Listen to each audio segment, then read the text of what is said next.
ಕರ್ನಾಟಕ ಇಡೀ ರಾಷ್ಟ್ರ ನಮ್ಮ ತುಂಗಭದ್ರಾ ಕೆಲಸದ ಬಗ್ಗೆ ನೋಡ್ತಾ ಇದ್ರು. ಎಲ್ಲ ನಮ್ಮ ವಿರೋಧ ಪಕ್ಷದವರು ಟೀಕೆ ಮಾಡಿ ರಾಜಕೀಯ ಮಾಡ್ತಾ ಇದ್ರು. ಇಡೀ ರಾಷ್ಟ್ರದಲ್ಲಿ ಇರುವಂತಹ ಎಲ್ಲ ಡ್ಯಾಮ್ ಸಂಬಂಧಪಟ್ಟಂತೆ ಯಾವ ರೀತಿ ಈ ಕೆಲಸನ ನಿರ್ವಹಣೆ ಮಾಡ್ತಾರೆ ಅಂತೇಳಿ ಎಲ್ಲ ಗಮನಿಸ್ತಾ ಇದ್ರು. ನಾವು 24 ಅವರ್ಸ್ ಒಂದು ನಿಮಿಷ ಕೂಡ ನಮ್ಮ ಅಧಿಕಾರಿಗಳು, ನಮ್ಮ ಡಿಸ್ಟ್ರಿಕ್ಟ್ ಮಿನಿಸ್ಟರ್, ಎಂಎಲ್ಎಗಳು ಯಾರು ಮಲಗಲಿಲ್ಲ. ಎಲ್ಲ ನಾವು ಸಂಬಂಧಪಟ್ಟಂತ ನಾಯ್ಡು ಅವ್ರಿಗೆ, JSW ಅವ್ರಿಗೆ, ಬೇರೆ ಬೇರೆ ಕಂಪನಿಯವರು ಎಲ್ಲ ಕೆಲವರು ಯಾರು ಇದ್ರು ಅವರೆಲ್ಲ ಸಂಪರ್ಕ ಮಾಡ್ದೋ. ಮಿಕ್ಕಿದ ಕಂಪನಿ ಹೆಸರೇನು? ನಾರಾಯಣ್ ಇಂಜಿನಿಯರಿಂಗು, ಜಿಂದಾಲು ಮತ್ತು ಇನ್ನೊಂದು ಹಿಂದೂಸ್ತಾನ್. 3 ಜನ ಕೂಡ ಪಾಪ ಕೆಲಸ ಮಾಡಿ ಎಲ್ಲ ನಮ್ಗೆ ಮಾಡಿ ವಿತಿನ್ 4 days ತಂದ್ರು. ನಮ್ಮ ಅದೃಷ್ಟಕ್ಕೆ ಡಿಸೈನ್ ಎಲ್ಲ ಕಂಪ್ಲೀಟ್ ನಮ್ಮ ಹತ್ರನೇ ಇತ್ತು.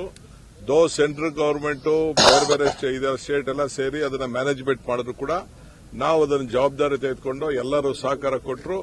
ಬಹಳ ಯಶಸ್ವಿಯಾಗಿ ಈಗ ಪ್ಲೇನಲ್ಲೂ ನೋಡ್ಕೊಂಡು ಬಂದು ನೀರೆಲ್ಲ ತುಂಬುತ್ತಾ ಇದೆ. ಸೊ ಇದೊಂದು ದೇವರ ಆಶೀರ್ವಾದ. ದೇವರ ಆಶೀರ್ವಾದದಿಂದ, ಜನರ ಆಶೀರ್ವಾದದಿಂದ ರೈತರನ್ನು ನಾವು ಬದುಕಿಸಿದ್ದೇವೆ. ತುಂಬಿದ ತಕ್ಷಣ ತಿರ್ಗಾ ಬಂದು ನಾವು ಅದಕ್ಕೆ ಯಾವ ರೀತಿ ಗೌರವ ಸಲ್ಲಿಸಬೇಕು ಆ ತಾಯಿಗೆ, ಗಂಗಾ ತಾಯಿಗೆ ಬಂದು ಪೂಜೆ ಮಾಡಿ ಯಾರು ನಮಗೆ ಸಹಕಾರ ಕೊಟ್ಟಿದ್ದಾರೆ ಅವರಿಗೆಲ್ಲ ಸನ್ಮಾನ ಕೂಡ ಮಾಡಿ ನಾವು ಹೋಗ್ತೇವೆ. ಜೊತೆಗೆ ಸೆಂಟ್ರಲ್ ಗವರ್ಮೆಂಟ್ ನಮ್ಮ ಡ್ಯಾಮ್ ಸೇಫ್ಟಿ ವಿಚಾರದಲ್ಲಿ ಕೆಲವು ಅಧಿಕಾರಿಗಳನ್ನ ಎಲ್ಲ ಡ್ಯಾಮ್ಗಳನ್ನ ಪರಿಶೀಲನೆ ಮಾಡಲಿಕ್ಕೆ ಒಂದು ಅವಕಾಶ ಇದೆ. ಒಂದು ಕಮಿಟಿ ಕೂಡ ಸಬ್ಮಿಟ್ ಮಾಡಿದೀವಿ. ಈಗಾಗಲೇ ಪ್ರವಾಸ ಮಾಡ್ತದೆ. ಎಲ್ಲ ಟೆಕ್ನಿಕಲ್ ಎಕ್ಸ್ಪರ್ಟ್ಸ್ ಎಲ್ಲ ಇಡೀ ರಾಜ್ಯದಲ್ಲಿರುವಂತಹ ನಮ್ಮ ಎಲ್ಲ ಡ್ಯಾಮ್ಗಳಿಗೂ ಅವ್ರು ಭೇಟಿ ಕೊಟ್ಟು ಅದನ್ನ ಏನು ಡ್ಯಾಮ್ ಸೇಫ್ಟಿ ವಿಚಾರದಲ್ಲಿ ಏನೆಲ್ಲ ಕ್ರಮ ಕೈಗೊಳ್ಳಬೇಕು ಅದರ ಬಗ್ಗೆ ನಾವು ಗಮನಿಸ್ತೇವೆ. ಇದು ಅವರ ಏನು ಟೀಕೆಗಳು ಸತ್ತೋಯ್ತು, ನಮ್ಮ ಕೆಲಸಗಳು ಉಳಿತದೆ ಅಷ್ಟು ಮಾತ್ರ ನಾನು ಹೇಳ್ತೀನಿ. ಯಾರೇ ಹೇಳಿದ್ದೇನೇನೋ ಟೀಕೆ ಸಾಯ್ತವೆ, ನಮ್ಮ ಕೆಲಸಗಳು ಉಳಿತವೆ ಅಂತ. ಹಂಗೆ ಟೀಕೆಗಳೆಲ್ಲ ಸತ್ತೋಯ್ತು, ನಮ್ಮ ಕೆಲಸಗಳೆಲ್ಲ ಉಳ್ಕೊಂಡಿದೆ. ಯಾವ ಆಯುಷು ಇಲ್ಲ. ಅದು ಪ್ರಾರಂಭದಲ್ಲೇ ನಮ್ಮ MB ಪಾಟೀಲ್ ಅವರು ಹೇಳ್ತಾ ಇದ್ರು ಒಂದು ರಿಪೋರ್ಟ್ ಇತ್ತು ಅಂತ ಅಂದ್ಬಿಟ್ಟು ಆವತ್ತೇ ಅರ್ಧ TMC ಪ್ರತಿ ವರ್ಷನೂ ಅದು ಇದು ತುಂಬುತ್ತದೆ, ಉರುಳು ತುಂಬುತ್ತದೆ ಅನ್ನೋದು ಮೊದಲೇ ಒಂದು ಸ್ಟಾರ್ಟಿಂಗ್ ಅಲ್ಲೇ ಒಂದು ರಿಪೋರ್ಟ್ ಇತ್ತು. ಅದಕ್ಕೆ ನೆಕ್ಸ್ಟ್ ಆಲ್ಟರ್ನೇಟಿವ್ ನಾವು ಬಜೆಟ್ ಅಲ್ಲಿ ನಾವು ಸೇರಿಸಿದ್ದೀವಿ. ಇದಾದ ಮೇಲೆ ನಾನು ಅದೆಲ್ಲ ಪ್ರವಾಸ ಮಾಡಿಬಿಟ್ಟು ಅದಕ್ಕೆ ಆಲ್ಟರ್ನೇಟಿವ್ ನೀರನ್ನ ನವಲಿ ಡ್ಯಾಮ್ ವಿಚಾರದಲ್ಲಿ ಏನ್ ಚರ್ಚೆ ಮಾಡಬೇಕು ಆ ಕೆಲಸನ ನಾವು ಮಾಡ್ತೀವಿ.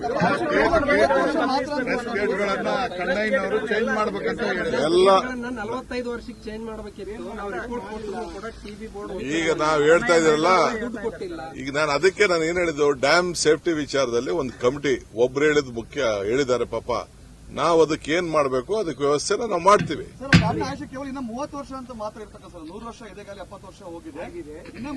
ನೋಡಪ್ಪ, ನಾನು ಟೆಕ್ನಿಕಲ್ ಮನುಷ್ಯ ಅಲ್ಲ. ಟೆಕ್ನಿಕಲ್ ರಿಪೋರ್ಟ್ ಏನ್ ಅಫಿಷಿಯಲ್ ಆಗಿ ಬರಲಿ, ಅದಕ್ಕೆ ಏನ್ ಬೇಕೋ ಮುಂಜಾಗ್ರತೆ ನಾವು ಮಾಡ್ತೀವಿ. ಆಯುಷ್ಯ ಹೆಚ್ಚಿಸಲಿಕ್ಕೆ ಏನ್ ಬೇಕು ಅದೆಲ್ಲ ಮಾಡ್ತೀವಿ.